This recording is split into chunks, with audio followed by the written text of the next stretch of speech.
Blog. তো বন্ধুরা, তোমরা কেমন আছো? আশা করি তোমরা খুব ভালো আছো, আর আমিও তোমাদের ভালোবাসায় ভীষণ ভালো আছি। তো আজকে আমি তোমাদের জন্য নিয়ে চলে এসেছি একটা নতুন ব্লগ ভিডিও। তো ভিডিওটা যদি ভালো লাগে অবশ্যই একটা লাইক করে দিও, আর কমেন্টে জানাতে কিন্তু একদম ভুলবে না।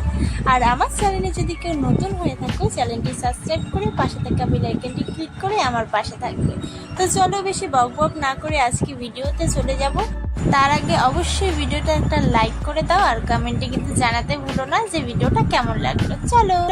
জানো তো, আমি যখন ভিডিওটা করছিলাম তখন আমি দেখতে পারিনি, হুট করেই আমার পিসেমশাই আমার ঘরে চলে আসে, আর তারপর যা হলো সেটাই আমি তোমাদের সাথে আজকে শেয়ার করব। তো প্লিজ তোমরা ভিডিওটা কেউ স্কিপ করো না, পুরো ভিডিওটা দেখতে থাকো। আশা করি তোমাদের ভালো লাগে, আর পুরো ঘটনাটা দেখো কি হয়।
তো এই ছিল আজকের ভিডিও। তো ভিডিওটা যদি ভালো লাগে অবশ্যই একটা লাইক করে দিও। দেখা হবে ভালো একটা ব্লগে, ততদিনের জন্য টাটা। আর আমার পিসেমশাইকে দেখে আমার এইরকম অবস্থা হয়েছিল, আমি তো পুরো ভয়ও পেয়ে গিয়েছিলাম, আর ভীষণ ফানিও লাগছিল ব্যাপারটা। তো যাই হোক, দেখা হবে ভালো একটা ব্লগে, ততদিনের জন্য